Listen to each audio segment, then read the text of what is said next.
بسم الله الرحمن الرحيم. اهلا وسهلا بكم في قناتي. النهارده باذن الله هعمل نموذج للطاقيه ديت الاطفال ديت تلبس سن مواليد من 0 ل 3 شهور. طاقيه بيبي. الخامات المستخدمه عندنا ابره رقم 4 ملم 4 ملم، وعندنا خيط صوف فتله سميكه، وعندنا مزوره للقياس وابره التنظيف، ومعانا مقص. وقبل ما نبدا الفيديو هنسمي بسم الله ونصلي على الرسول. اللهم صل وسلم وبارك على سيدنا محمد وعلى اله وصحبه اجمعين.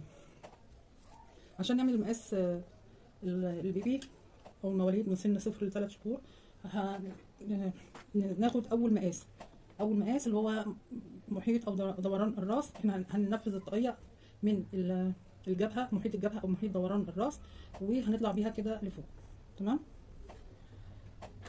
احنا هناخد اول مقاس على المزوره بيساوي 28 سم، ولازم يكون عدد الغرز من مضاعفات العدد 4. يعني هنرتفع بعدد من الغرز لغايه لما نوصل على المزوره لمقاس 28 سم. اول حاجه هنسمي بسم الله، نعمل عقده البدايه، نرتفع عدد من السلاسل ويكون من مضاعفات العدد 4، وعلى القياس بيساوي 28 سم. يعني هنرتفع 1 2 3 4 1 2 3 4 1 2 3 4 لغايه لما نوصل لمقاس 28 سم. تمام. هكمل الغرز السلاسل لغايه لما اوصل ل 28 سم، وهنرجع نشوف احنا هنشتغل السطر الثاني ازاي. كده ارتفعنا بعدد من الغرز لغايه لما قسناها على المزوره كده اهو بالظبط من غير ما اشد الخيط اهو كده 28 غرز 28 سم. هي كده 28 سم، وعدينا عدد الغرز لقيناهم 48 غرزه سلسله اهو، وال 48 من مضاعفات العدد 4. هنعدل السلسله بتاعتنا في اتجاه واحد كده اهو كده، وهنجيب اول غرزه في السطر مع اخر غرزه، وندخل بالابره ونقفل الدايره ديت او السلاسل ديت تبقى دايره مغلقه، وندخل نسحب خيط نطلع من الحلقتين ونعمل غرزه منزلقه. كده احنا قفلنا الدايره اهي، والاتجاه السلاسل كلها في اتجاه واحد. والسطر اللي بعد كده نرتفع ب3 سلسله 1 2 3، ناخد لفه على الابره، والغرزه اللي وراها هندخل ونعمل غرزه عمود بلفه. ندخل في قلب الغرزه اللي ورا السلاسل الارتفاع نعمل غرزه عمود بلفه، ناخد لفه على الابره، ندخل في الغرزه، نسحب خيط. بقى عندنا 3 حلقات على الابره، نسحب خيط من حلقتين ده العمود بلفه. ناخد لفه على الابره تاني وندخل في الغرزه اللي وراها كده ونسحب خيط ونطلع. بقى عندنا 3 حلقات على الابره، نسحب خيط نطلع من حلقتين وهكذا نستمر بهذا النمط لغايه نهايه السطر. كل غرزه سلسله هنعمل فوقيها غرزه عمود بلفه. نستمر بهذا النمط لغايه نهايه السطر، ونرجع نشوف احنا هنعمل السطر بعد كده ازاي. كده عملنا غرزه عمود بلفه على كل غرزه سلسله. ده عندنا 48 عمود، وكده دي اخر غرزه. هنقفل السطر بغرزه منزلقه في ثالث سلسله من سلاسل الارتفاع 1 2. الغرزه الثالثه ندخل نسحب خيط نطلع من حلقتين. يبقى كده احنا قفلنا السطر الاول اللي هو الغرز العواميد. هنرتفع ب3 سلسله، والسطر دوت هيبقى فيه غرز عمود امامي وعمود خلفي اللي هو الغرزه بتاعت غرزه البليسيه. فاحنا هندخل في اول 3 سلاسل من ورا ال3 سلاسل كده، ونسحب خيط نطلع ونعمل غرزه حشو كده، ونرتفع ب2 سلسله. يبقى ده كده اول عمود امامي.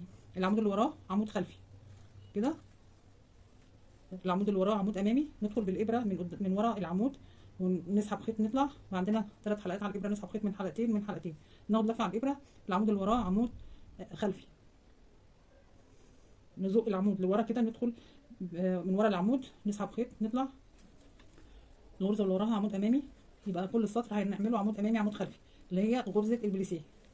نستمر بهذا النمط لغايه نهايه السطر، نرجع نشوف احنا هنقفل السطر ازاي ونشتغل السطر اللي بعد كده ازاي.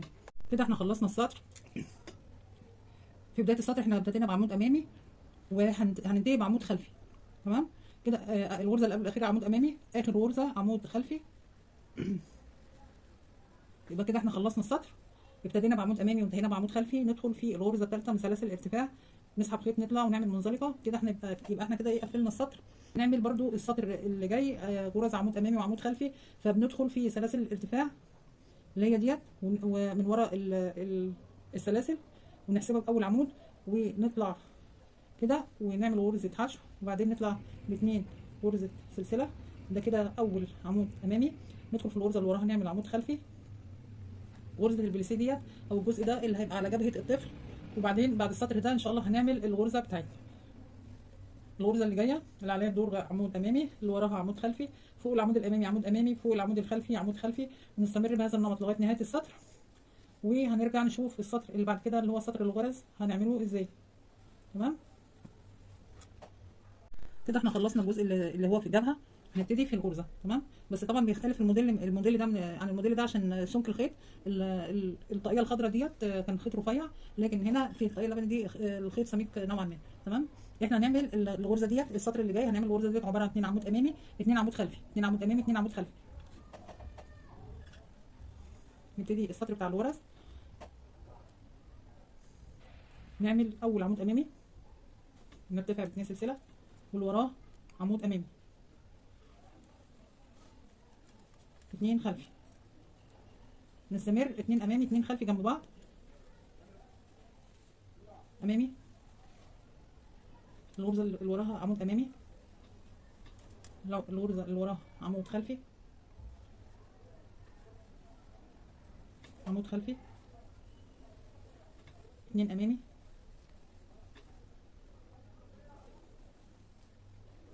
2 خلفي.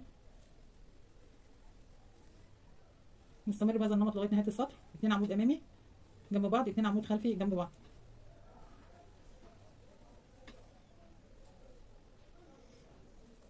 هنكمل السطر ونرجع تاني نشوف شكل الغرزه ازاي. كده عملنا 2 غرزه عمود امامي جنب بعض 2 غرزه عمود خلفي 2 امامي 2 خلفي لغايه نهايه السطر. وهنرتفع برضو ب 2 عمود امامي سلاسل الارتفاع اللي حسبناهم اول عمود. نعمل غرزه حشو نرتفع ب 2 سلسله. يبقى كده اول عمود امامي عمود امامي اللي جنبه 2 عمود خلفي جنب بعض. يبقى احنا هنا هنستمر بهذا النمط كمان 5 سطور. نعمل فوق العمودين الامامي عمودين امامي، وفوق العمودين الخلفي 2 عمود خلفي. كده 2 خلفي اللي وراها 2 عمود امامي، يبقى نعمل فوقيهم 2 عمود امامي. ناخد دفعه الابره 2 عمود خلفي، يبقى نعمل فوقيهم 2 عمود خلفي 2 عمود خلفي كده العمود التاني 2 عمود امامي. ادي العمود التاني.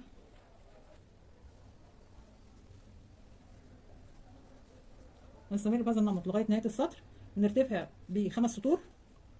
وهنرجع نشوف احنا هنعمل تناقص ازاي عشان نقفل الطاقيه من فوق. يعني هنا احنا بعد ما خلصنا السطور العواميد الاماميه والخلفيه، هنا في تناقص عشان نقفل الطاقيه. هنخلص ونرجع نشوف هنا هنعمل تناقص ازاي. كده خلصنا السطور بتاعه الغرز الامامي والخلفي. هنعمل تناقص في كل عمودين، يعني 2 عمود امامي هنعمل فيهم تناقص 2 عمود خلفي هنعمل فيهم تناقص. يبقى احنا دلوقتي هندخل بالابره من ورا العمود نسحب خيط ونطلع ونعمل غرزه حشو ونرتفع ب2 سلسله. والعمود اللي وراه الامامي هناخد عمود امامي كده غير مكتمل. تمام وهنكمل عمود خلفي كده. ندخل بالابره من ورا العمود ونسحب خيط. بقى عندنا 3 حلقات على الابره نسحب خيط نطلع من حلقتين في كل عمود. بقى عندنا 3 حلقات على الابره نسحب خيط نطلع من 3 حلقات. تناقص في العمودين الامامي. ندخل نسحب خيط نطلع. بقى عندنا 3 حلقات على الابره نسحب خيط من حلقتين. وناخد العمود اللي وراه الامامي في تناقص عمود غير مكتمل ونطلع من الحلقات. والخلفي هكذا. يعني احنا بنعمل عمود غير مكتمل نسحب ناخد لفه على الابره نسحب ندخل من ورا العمود نسحب خيط نطلع. بقى عندنا 3 حلقات على الابره نسحب خيط من حلقتين ونسحب الخيط من الحلقات كلها. التناقص بتاعنا نعمل عمود امامي غير مكتمل كده وعمود امامي غير مكتمل كده نسحب خيط نطلع من 3 حلقات. هنكمل بهذا السطر نعمل تناقص في كل عمودين كده. العمود الخلفي وراه عمود خلفي نعمل فيهم تناقص، والعمودين الاماميين هنعمل فيهم تناقص. نستمر بهذا النمط لغايه نهايه السطر ونرجع نشوف احنا هنتناقص في السطر اللي بعد كده ازاي. يعني احنا دلوقتي عملنا كل عمودين اماميين عمود واحد، كل عمودين خلفيين عمود واحد. نستمر بهذا النمط في التناقص ونرجع نشوف احنا هنكمل السطر اللي بعد كده ازاي. احنا كده عملنا تناقص في عمودين، يعني العمودين الاماميين بقوا عمود واحد والعمودين الخلفيين بقوا عمود واحد. هنرتفع نعمل عمود امامي، يعني هناخد العمودين الاماميين دولت في غرزه واحده كده نعمل غرزه حشو ونرتفع ب2 سلسله. والاثنين الخلفيين هناخدهم في عمود واحد كده. العمودين الخلفيين هندخل من ورا العمودين ونسحب خيط ونطلع نعمل عمود واحد خلفي. والاثنين الامامي اللي احنا عملنا فيهم تناقص نعمل واحد عمود امامي كده. احنا بنتناقص عشان الايس كاب بيلم من فوق. تمام كده هنعمل عمود امامي عمود خلفي فوق العموديين الاماميين اللي تحت اللي عملنا فيهم تناقص هنعمل عمود امامي، فوق العموديين الخلفيين اللي تحت اللي عملنا فيهم تناقص هنعمل عمود واحد خلفي. تمام، يبقى عمود خلفي عمود امامي عمود خلفي عمود امامي لغايه نهايه السطر. ونرجع نشوف السطر اللي بعد كده التناقص هيبقى ازاي، وبدا يلم اهوت، وبدا يلم اهوت الايس كاب. هنشوف السطر اللي بعد كده التناقص هيبقى ازاي، وهنستمر بهذا النمط لغايه نهايه السطر. العموديين الاماميين هناخدهم التناقص في عمود واحد، والخلفيين هناخدهم التناقص في عمود واحد. خلصنا التناقص وعملنا سطرين تناقص. كده لضمت الابره الخيط في ابره التنظيف، وهدخل بالخيط كده ما بين الغرز كده، وهشد الخيط عشان الايس كاب يتقفل من فوق.